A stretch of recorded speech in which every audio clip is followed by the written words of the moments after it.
Right, welcome back to Border Falcons YouTube channel. We've had quite a few questions. Now, as I said before, there's no stupid questions, there's just stupid answers. These are my answers. Other people may give different answers to the questions, but that's all right. This is just simply my opinion. So, right, we'll crack on. But if you stick around to the end of this, we're going to do a giveaway. Breaks me heart. I don't like the word giveaway, but it's going to come my daughter's inheritance, so don't worry about it. So, right, without any further ado, question 1. A viewer's commented, having trouble. My lad is on the hat instantly, but don't donate. He jumps on, stands and sits there, then just hops off waiting for his bit of food. Can you suggest why this might be and what might help? Well, I don't know how you've been getting them on the hat.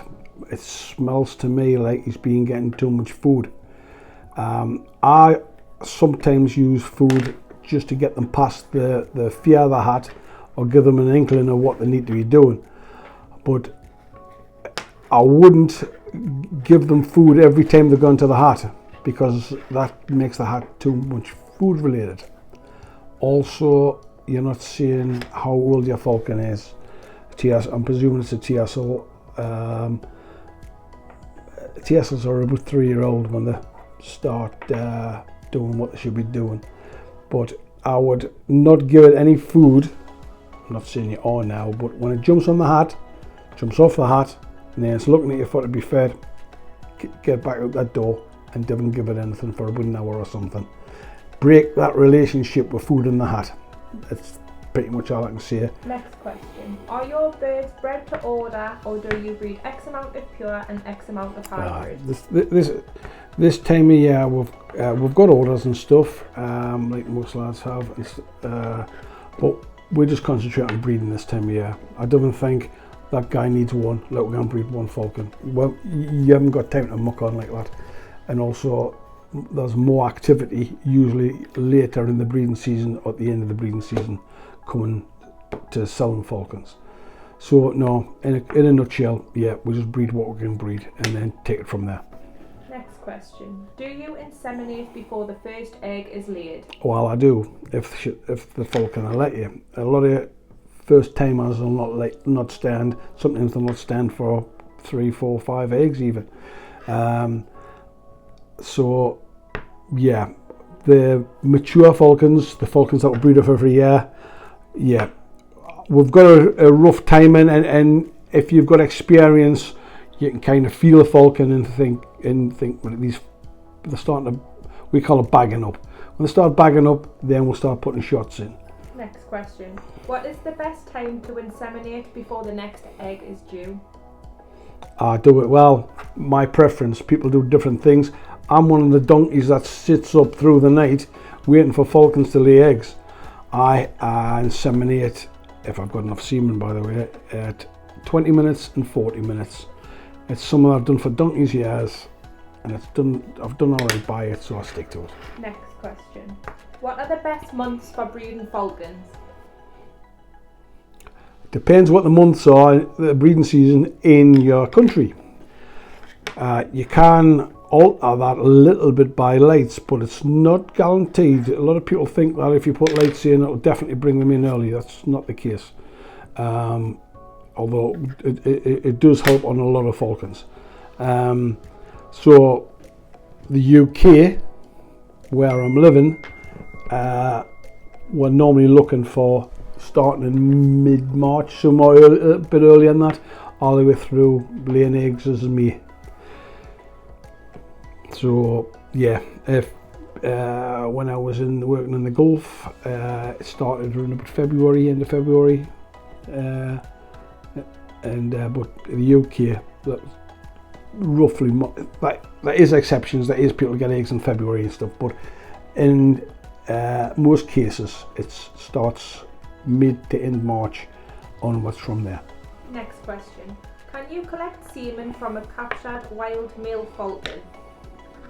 Yeah, I don't see why not. If it's in condition, or if you've had that falcon, if it's been, say, trapped up as a passage falcon. A passage falcon if you don't know, is a falcon coat in its first year. Well, it's still what we say a brown bird.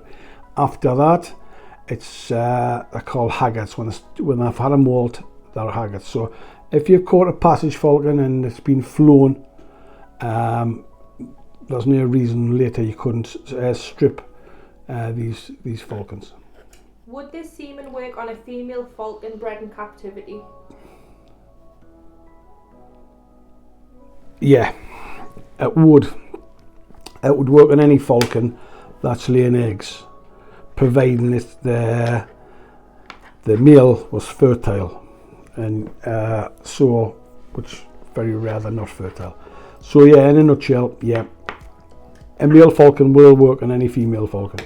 Can a wild trained bird donate on the hat like the birds bred in captivity? I'm inclined to say no, but I've had female, when I work in the Gulf, they put a lot of time in the Gulf, sitting with the falcons and all the rest of it. I had a passage caught Seeker falcon that was caught from the wild, and she stood, notice that was a she, by the way, she stood for insemination, just like as good an imprint as you've ever seen.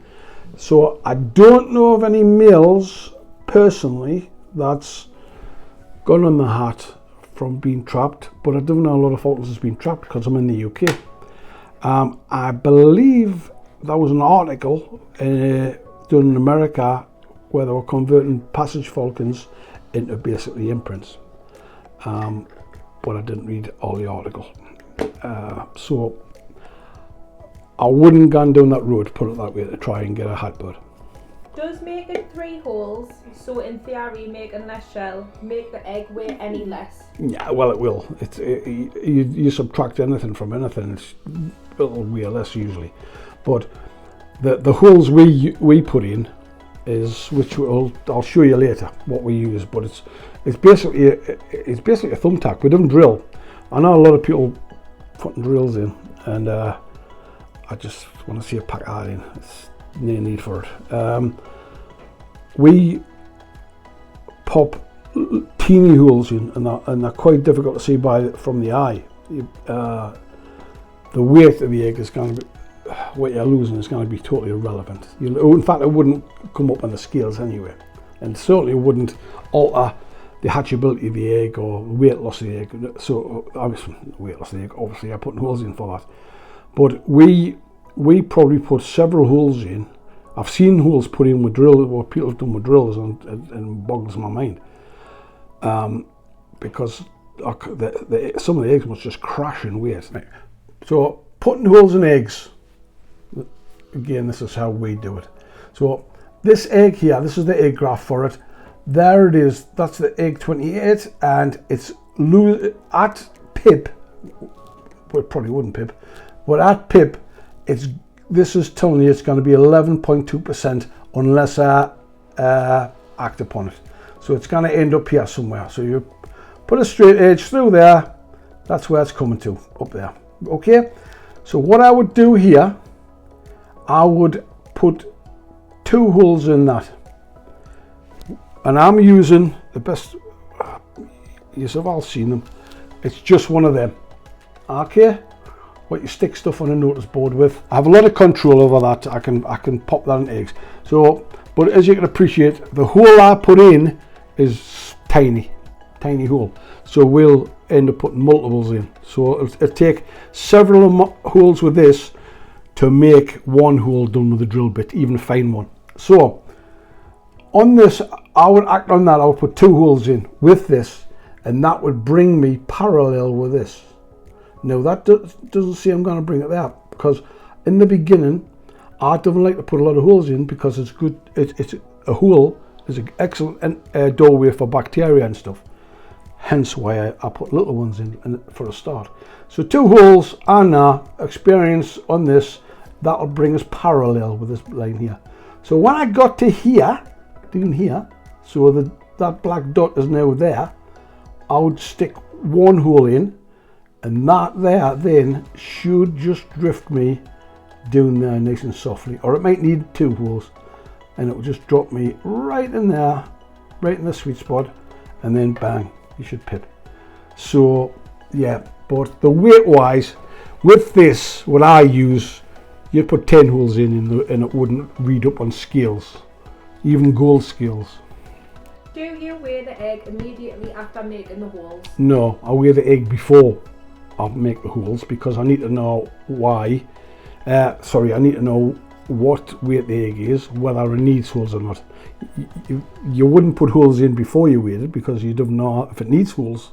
So to put holes in, you need to know the weight, and you need to fire on the graph. So what I do, just us, I weigh them, daughter puts them on here, then she'll give us a sheet of paper, and I'll look at it and say, right, that needs 2, that needs 3, revert back to one of earlier videos that we've done for YouTube, and I've gone a little bit more in depth into what we do. Is, for example, a chick hatched and the first feed you give happens to be the 8 p.m. feed, would you still wait until 8 a.m. for the second feed?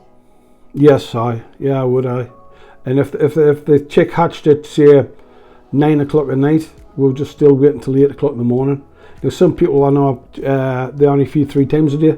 When I say we, I don't feed chicks. I don't like chicks. My daughter does all that, and she's happy with 4 times a day, and that's the way we're going. Like, right. I hope that's answered some of your questions, or my answers anyway. If you've got any more questions, put them in the comments at the bottom, and we can do another one of these if there's enough questions. I don't ignore you. Sometimes people saying questions and think I didn't get back.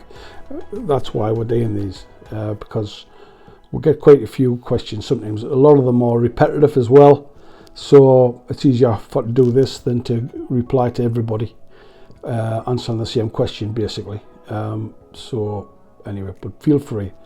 So killing is this, we're gonna do a giveaway. Brainbox's idea here. So as I said, it's coming out of our inheritance. So a lot of them will know. Egg trays. The reason why I made these egg trays, and I've even got patent on it. What do you think of that? If you use Grumbachs as an example, you put the rollers in when they come. You get up in the morning. You look at your incubator, and all the eggs is queuing up with their faces next to the window wanting to be out.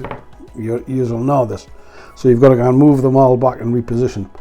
This prevents that. They can't do it. So you stick an egg in there. Miraculously, it's like being Jack Hargreaves. Just laid an egg. You know, them eggs are good eggs. Right, so the egg gone in there. Most of you know this. So you put that like that, and they turn. The machine turns, and that turns the eggs. Can you see that? I'll put a little line on. I'll put a little mark on there, and a mark on there. I don't know if you can see that, but they turn anyway. Can you see them? They don't turn like that in the machine, obviously, but you got the idea. So, the giveaway. Bloody giveaways. So, there it is. All you do is remove the rollers. It'll not be this one, by the way. We've just nicked this out of an incubator. So, it'll be a brand new one. So you just put them in like that, push them in at the 4 corners, stick them in the incubator, and then put your eggs in. They don't interfere with egg flow. That's why we've got all this going on, and obviously we've tested them, and another company that was buying them to put in incubators, they had tests done on them and it made no earthly difference. And they're used all over the world now, all over the world. So that's what, and I'm gonna give them away for free. So how much would these retail at? Their Grumbachs retail at, I think, 132 for 132. The 130. We do Z7s as well at 156. Off the top of my head, I think. 132 quid, and you're giving them away. Oh yeah, got it, man. Gotta treat them. Now the question is, if you haven't got an incubator, wrap it up for the missus for Christmas. It'll keep her guessing all the way through the summer what it's for, right?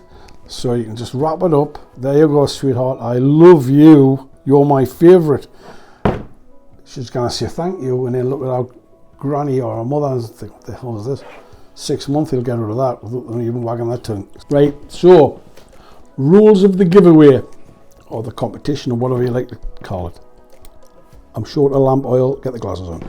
Right, so what you've got to do to be in with a chance of winning this, you have to be in with a chance to subscribe to our YouTube channel, like and follow our Border Falcons Facebook page, and like and follow our Border Boxes by Border Falcons Facebook page. Links are posted in the description. Once you're done these steps, comment done on this video. The winner will be drawn on the 20th or thereabouts of June, 2 months time. But you've got to do L3, and the Grumbach Fuhrer here says she's going to be checking on you. So yeah, so that's it is. And if you haven't got an Incubator, you can put it on top of the telly or somewhere. So please subscribe. If you've got any questions, hide them at the bottom of this. Subscribe and like me, because I'm likeable, apparently. Doodles.